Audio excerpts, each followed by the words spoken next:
जी ने क्या खूब कहा है कि लोग अपना चेहरा तो साफ रख लेते हैं जिन पर लोगों की नज़र होती है, लेकिन वो अपने किरदार को साफ नहीं रख पाते जबकि वहाँ पर भगवान की नज़र होती है। नमस्कार दोस्तों, मैं हूँ सोनी उपाध्याय।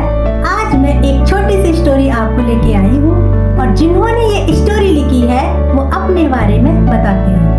वो बताते हैं कि एक दिन मैं घर पर बैठा हुआ होता हूँ और उसी टाइम एक डोरबेल की आवाज़ सुनाई देती है। जब डोरबेल की आवाज़ आती है तब मैं भागा भागा दरवाजे को खोलने चला जाता हूँ और जब मैं दरवाजे को खोलता हूँ तब मैं देखता हूँ कि एक बहुत ही अजीब से इंसान जिनके चेहरे पर बहुत ज़्यादा तेज दिखाई देता है, जो कि बहुत ज़्यादा आकर्षित करने वाले व्यक्ति होते हैं, वो मुझे दिखाई देते हैं। जब मैं उन व्यक्ति को देखता हूँ तब मैं उनको पहचान नहीं पाता और फिर मैं उनके करीब आकर कहता हूँ कि बताइए आपको क्या काम है। जब वो व्यक्ति मेरी बात को सुनते हैं तब वो कहते हैं कि क्या तुमने मुझे पहचाना नहीं? तो मैं उनसे कहता हूँ कि हाँ, मैं आपको पहचान नहीं पाया, आपको किससे काम है और आपको क्या काम है। मेरी बातें सुनकर वो कहने लगते हैं कि तुम मुझे रोजाना याद करते हो, तुम मुझे रोजाना मिलने की कोशिश करते हो, पर आज जब मैं तुम्हारे दरवाजे पर खड़ा हूँ तो तुम मुझे पहचानने से इनकार कर रहे हो। जब मैंने उनकी ऐसी बातें सुनी तब मैं उलझन में पड़ गया और फिर मैंने कुछ सोचते हुए दोबारा से बोला कि वाकई में मैं आपको नहीं पहचान पाया, आप कौन हो और आपको मुझसे क्या काम है। तब वो बोले कि मेरी वजह से तुम्हें गाड़ी मिली, तुम्हें घर मिला, तुम्हारे घर में शांति मिली, मैं वही हूँ, मैं भगवान हूँ। तुम रोजाना ये कहते थे कि नजर में तो हो लेकिन नजर नहीं आते, तो देखो आज मैं नजर आ गया। भगवान ने मुझसे ये भी कहा कि एक बात और, मैं केवल तुम्हें ही नजर आऊंगा, तुम्हारे अलावा मुझे कोई भी नहीं देख सकता। और हाँ, आज का दिन मैं पूरा तुम्हारे साथ ही बिताऊंगा, जहाँ तुम जाओगे वहाँ मैं जाऊंगा। भगवान की और मेरी बात चल ही रही थी कि अंदर से माँ की आवाज आई। माँ बोली कि क्या कर रहा है दरवाजे पर, क्या वहीं रहेगा, अंदर नहीं आएगा? जब मैंने माँ की आवाज सुनी तो मैं अंदर चला गया और मेरे पीछे पीछे वो भी आ गई। जब मैं बैठ गया तो मेरी बराबर में वो भी बैठ जाती है। उसके बाद माँ चाय बना के लाती है। जब मेरे पास चाय आती है तो हमेशा की तरह मेरी माँ जब चाय बना के लाती थी तो वो चीनी ज्यादा डाल दिया करती थी। तो आज भी जब माँ चाय बना के लाई तो हमेशा की तरह उन्होंने ज्यादा चीनी डाल दी। मैंने सोचा कि मेरे पास तो भगवान है, तो सबसे पहले मुझे भगवान का भोग लगाना चाहिए, फिर मैं चाय पीऊंगा। जब मैंने चाय का एक घूंट लिया तो मैं बहुत तेज चिल्लाया।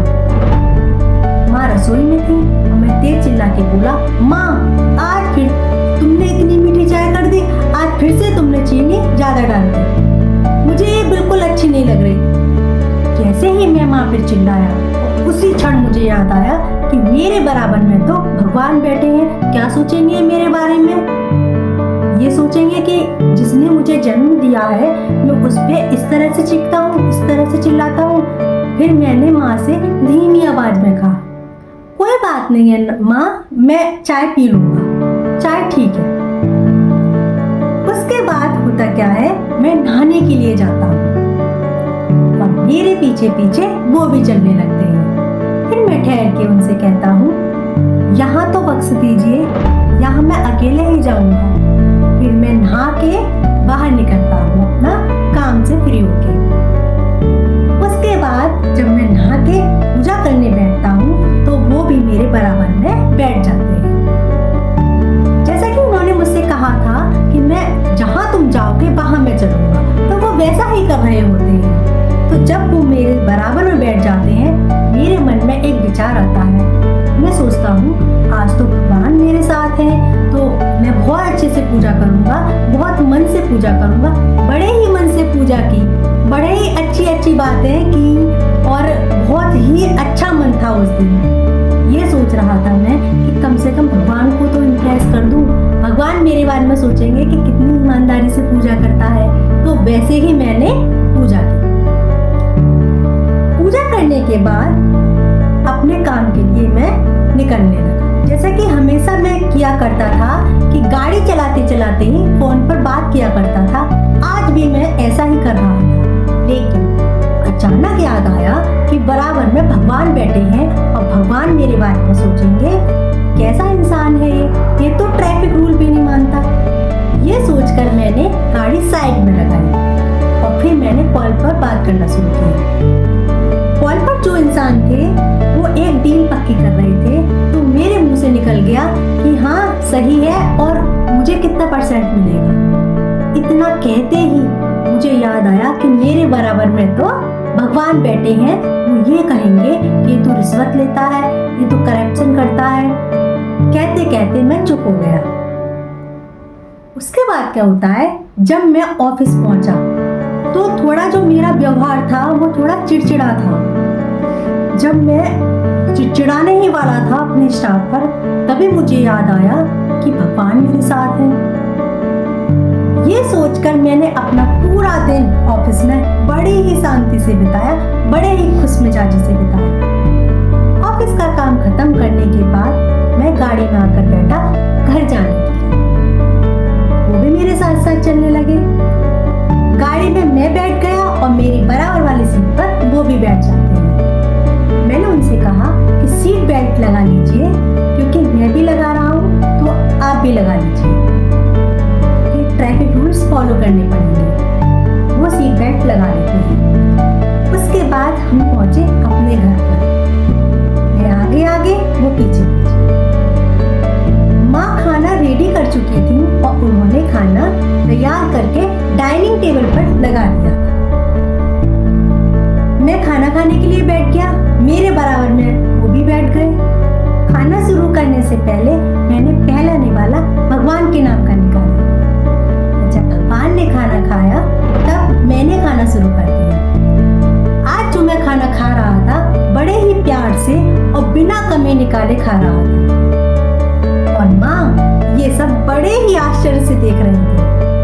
जब मैंने खाना खत्म कर दिया उसके बाद और माँ ने मुझसे ये भी कहा कि बेटा क्या बात है, आज तुझे हो क्या गया है, आज तूने कोई भी कमी नहीं निकाली खाने में, बड़े ही खुश होकर खाना खाया, आज सूर्य कहाँ से उगा है। मैंने मुस्कुराते हुए माँ से कहा कि माँ आज सूर्य हृदय से उगा है, आज सूर्य मन से उगा है। और फिर मैं ऐसा कह के जब मैं सोने गया, मेरे साथ साथ वो भी गए। मैं बिस्तर पे लेटा और वो भी मेरे बराबर में बैठ गए। उन्होंने मेरे सिर पे हाथ फेरते हुए कहा कि आज तुम्हें म्यूजिक की जरूरत नहीं पड़ेगी, ना ही तुम्हें किताब पढ़ने की जरूरत पड़ेगी सोने के लिए। आज तुम्हें सुकून की नींद आएगी, आज तुम्हें चैन की नींद आएगी। और वाकई में ऐसा हुआ। मुझे बड़े ही चैन की नींद आ रही थी, बड़े ही सुकून से सो रहा था। तभी अचानक माँ की आवाज आई कि बेटा उठ जा, कब तक सोएगा, तुझे ऑफिस नहीं जाना, कितनी देर से सो रहा है, अब तो उठ जा। और जैसे ही मैं उठा तब मुझे लगा कि मैं तो सपना देख रहा था। उस एक सपने ने मुझे गहरी नींद से जगा दिया, जिसमें मैं गलत काम कर रहा था, जिसमें मैं गलत रास्ते पे चल रहा था। सपने में ही सही भगवान मेरे साथ साथ चल रहे थे और मुझे पता था कि मैं भगवान की नजर में हूँ, इसलिए मैं भी सही रास्ते पे चल रहा था। अगर आप भी ये सोचेंगे कि आप भगवान की नजर में हैं, तो आप कभी भी गलत रास्ते पर नहीं चलेंगे, कभी भी आप गलत काम नहीं करेंगे। एक छोटी सी कहानी ये सार समझाती है कि जब कोई इंसान चोरी करता है तब वो इधर उधर तो देखता है, लेकिन वो कभी ऊपर नहीं देखता। अगर वो ऊपर देखता तो उसे एहसास होता कि ऊपर वाला देख रहा है, तो वो कभी गलत काम नहीं करता।